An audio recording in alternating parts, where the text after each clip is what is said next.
સ્વભાવ એવો છે કે જીવવું છે તો કમાવા જીવવું છે, પૈસા માટે જીવવું છે. એટલે બાળક પણ જો ઘરમાં પૈસા લાવવાનું ચાલુ કરે તો કોને ના ગમે.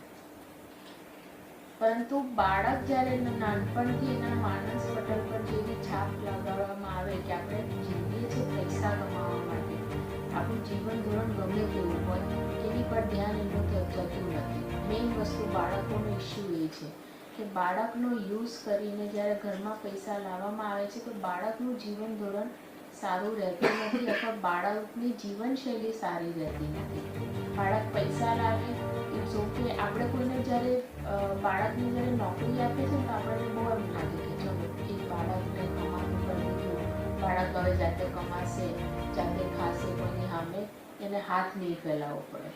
પણ એક રૂમમાં જ્યારે કોઈ પણ મનુષ્યની જરૂરિયાત છે સૂર્ય, જ્યારે બાળકને સૌથી વધારે સૂર્ય, વિટામિન ડી તમને સાંભળવું હશે, આપણે એક ઉંમર પછી વિટામિન ડીની જરૂર પડે છે. અમે જે રીતના જોઈએ છીએ બાળકને ગોંધી રાખીને જે કામ કરાવવામાં આવે છે ને એ બાળક ક્યારે તંદુરસ્ત હોતું નથી ને કોઈ દિવસ તંદુરસ્ત થતું નથી. એ બાળકનું બાળક પછી કેવું થાય એ આપણે કલ્પના કરી શકીએ.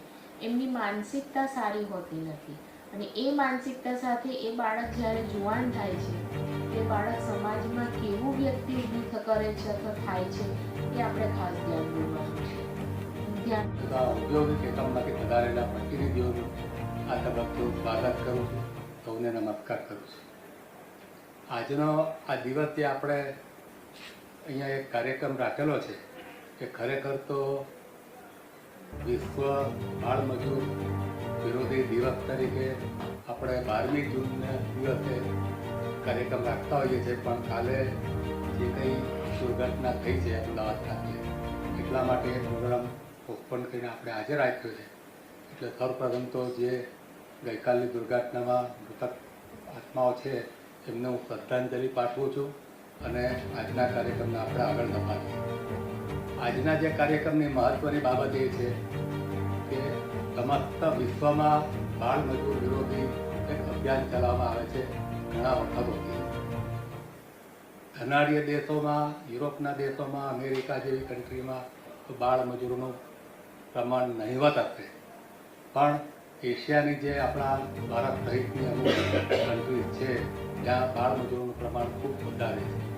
એ બાળ મજૂરોનું પ્રમાણ ઘટે એવા એક આશયથી ભારત સરકાર, ગુજરાત સરકાર તેમજ આપણા સુરત જિલ્લામાં જે કોઈ જવાબદારી અધિકારીશ્રીઓને, પદાધિકારીશ્રીઓને, એનજીઓને સોંપવામાં આવેલી છે કે ખરેખર ખૂબ પ્રશંસનીય બાબત છે.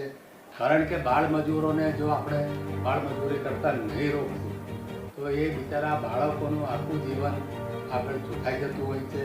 શિક્ષા વિરોધી એ લોકોને જે કંઈ મજૂરી કરવા માટે સમય નથી મળતો, એટલે પોષણ નથી મળી શકતું, શિક્ષણ નથી મળી શકતું, એ લોકોનો વિકાસ રૂંધાય છે.